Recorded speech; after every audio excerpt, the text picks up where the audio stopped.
Baiklah. Assalamualaikum warahmatullahi wabarakatuh. Yang saya hormati Bu Silvia Madusari, SSI MSI sebagai dosen penguji 1 saya. Yang saya hormati Bapak Insinyur Vinus Tasinuraya MM selaku dosen penguji 2 saya. Dan yang saya hormati Bu Fira Irmasari selaku dosen penguji 3 saya. Perkenalkan, nama saya Ampisari dengan NIM 2017-11084. Program Studi Budidaya Perkebunan Kelapa Sawit, Politeknik Kelapa Sawit Citra Widya Edukasi. Baiklah, di sini saya akan mempresentasikan latihan soal sidang.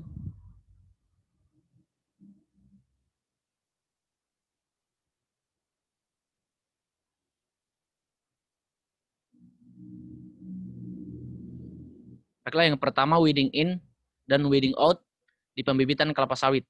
Weeding in adalah salah satu item pekerjaan yang ada di pembibitan kelapa sawit dengan tujuan mencabut gulma yang tumbuh di dalam polybag menggunakan tangan. Sedangkan weeding out yaitu pengendalian gulma yang tumbuh di sekitaran polybag atau di luar polybag yang dapat mengganggu pertumbuhan bibit kelapa sawit. Nah, pekerjaan ini dilakukan dengan menggunakan alat cangkul. Nah, gambar weeding in dan weeding out dapat kita lihat di bawah ini. Kemudian selanjutnya kebutuhan HK di item weeding in, pembibitan kelapa sawit. Diketahui SPH 143 tanaman per hektar, kalibrasi 1 menit per 18 polybag. Luas lahan untuk 1000 hektar untuk bibitan itu sama dengan 20 hektar bibitan.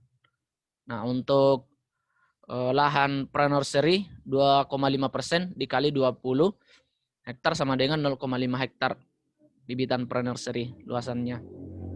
Nah, rumus kebutuhan kecambah. Rumus kebutuhan kecambah yaitu 110 dibagi 70 dikali SPH. 170 dibagi 70 itu sama dengan 1,57 dikali SPH sama dengan 224,714 kecambah per hektar.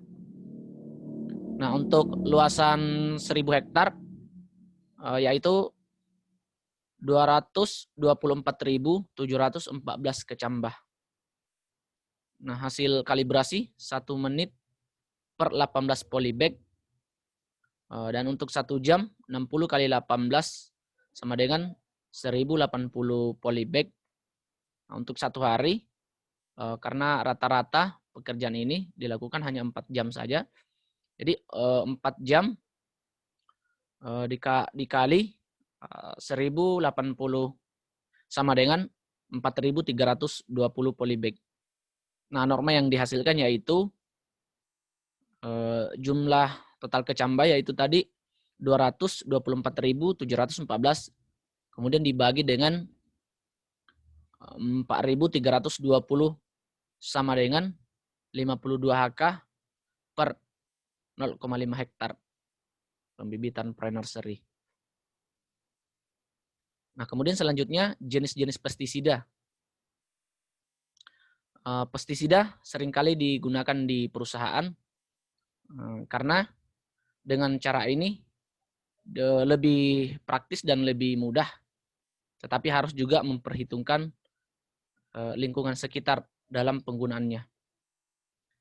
Kemudian di sini ada tabel, ya, ada kolom nama pestisida, kemudian sasarannya. Nah, herbisida sasarannya yaitu gulma, contohnya bisa kita lihat di samping. Kemudian insektisida, serangga, rodentisida, tikus, nematisida untuk cacing, fungisida, jamur, piskisida, burung, avisida, ikan buas, moluskisida, siput, algisida untuk ganggang, bakterisida, bakteri, termisida untuk rayap, akarisida untuk tungau, repelen yaitu pengusir, kemudian atraktan, penarik, ZPT zat pengatur tumbuh, dan kemudian plant aktivator yaitu pelindung tanaman.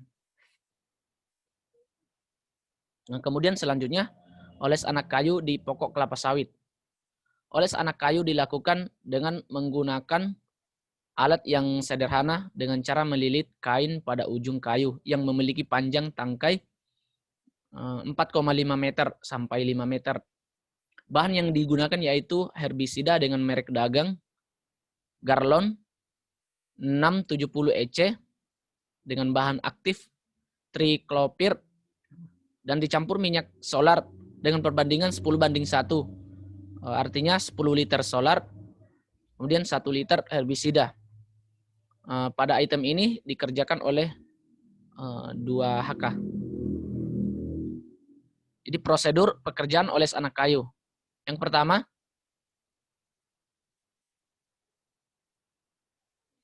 pertama dilakukan persiapan alat dan bahan.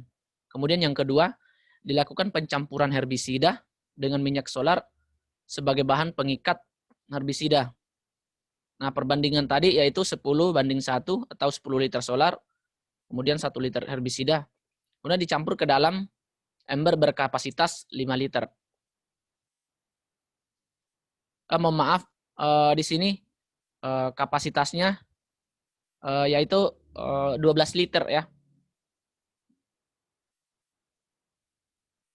Kemudian yang ketiga, dilakukan pembuatan alat oles dengan cara melilit kain ujung kayu ya, yang memiliki panjang 5 meter dan diameter 2 cm. Kemudian selanjutnya dilakukan pencelupan ujung kayu yang sudah dililit kain ke dalam ember yang berisi herbisida dan minyak solar. Kemudian langkah yang terakhir yaitu dilakukan pengolesan herbisida terhadap batang anak kayu yang tumbuh di pokok kelapa sawit. Nah, pada perusahaan yang tempat saya PKL itu ada 2 cara. Yang pertama, saya dapati itu sebelum melakukan pengolesan, jadi batang anak kayu yang tumbuh di pokok kelapa sawit itu seperti yang kita lihat gambar di samping. Itu awalnya dilakukan pelukaan ya, dilukai batang yang ada di gulma itu, kemudian diolesi herbisida dengan tujuan agar supaya herbisida itu cepat translokasinya. Namun setelah itu perusahaan ini tidak menggunakan teknik seperti itu lagi. Jadi dia langsung mengoles saja tanpa melukai.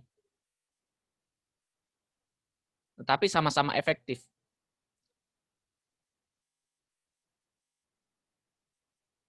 Kemudian yang selanjutnya konversi pupuk kimia.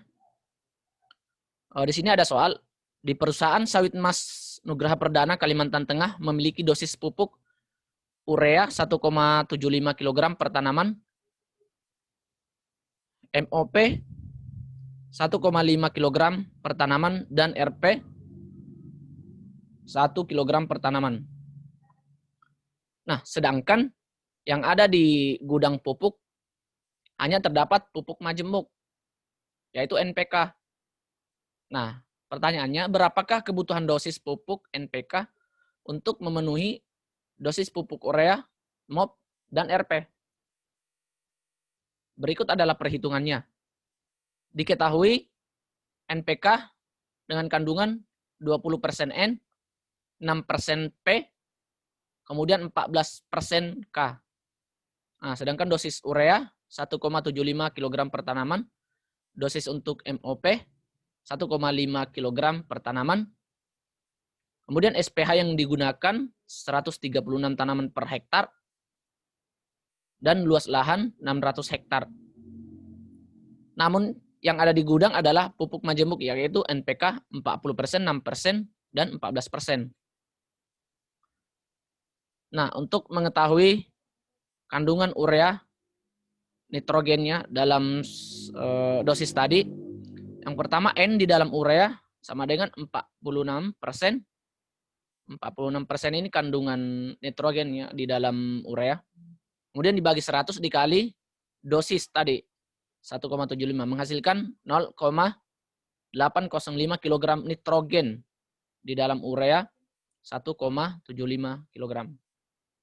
Kemudian NPK di dalam N sama dengan 100 dibagi 20 dikali 0,805 sama dengan 4,025 kg per tanaman. Kemudian untuk 1 hektar 4,025 dikali 136 SPH sama dengan 547,4 kg per hektar. Nah, untuk luasan 600 hektar sama dengan 547,4 dikali 600 sama dengan 328.440 kg. Kemudian K di dalam NPK, maaf. Sama dengan 14 dibagi 100 dikali 4,025 sama dengan 0,56 kg.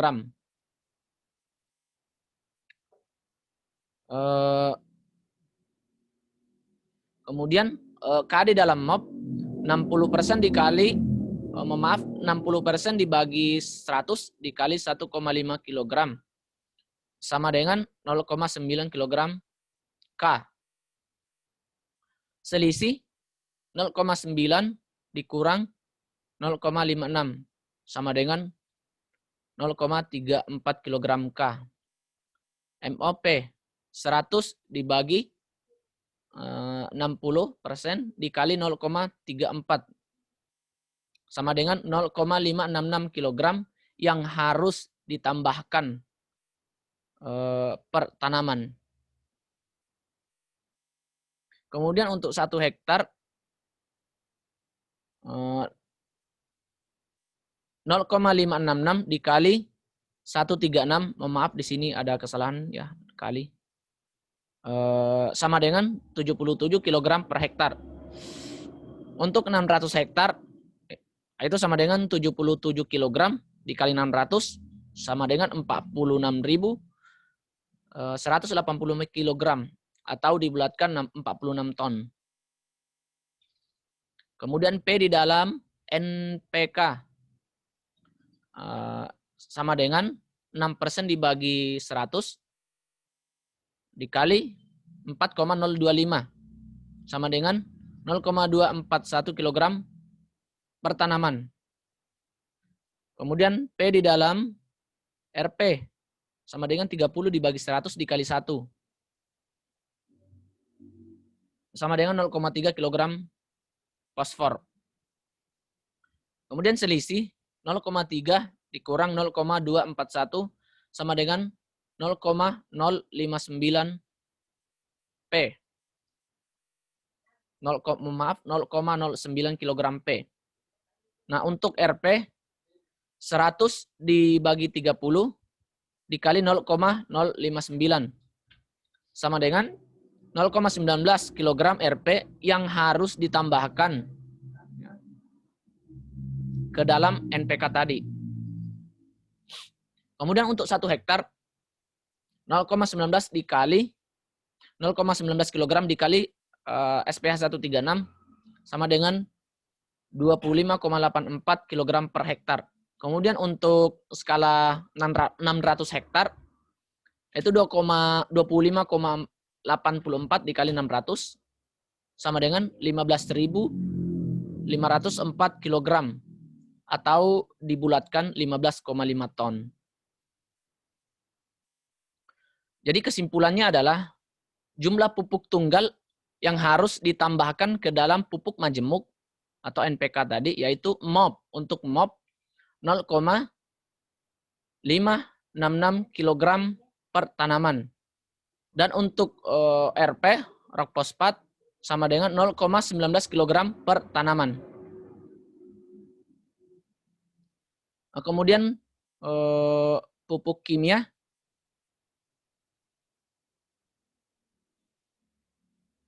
dan kandungan unsur haranya, yaitu urea dengan kandungan nitrogen 46%, magnesium 29, Kemudian untuk pupuk borat itu boron 48%. Kemudian Maroke itu K 60%. Mohon maaf, di sini terjadi kesalahan. Ini tidak diambil sebetulnya. Kemudian untuk pupuk majemuk seperti NPK 16%, untuk N-nya, 16% untuk P-nya, kemudian 16% untuk K-nya. Kemudian pupuk ZA itu ada 2 unsur. Yang pertama nitrogen 21%, kemudian sulfur 24%. Nah, kemudian NPK untuk Ponska ya tentunya berbeda-beda ya, berbeda merek, beda kandungan. Nah, seperti NPK untuk Ponska, merek dagang Ponska, yaitu NPK 15% N, 15% P, dan 15% K. Terima kasih.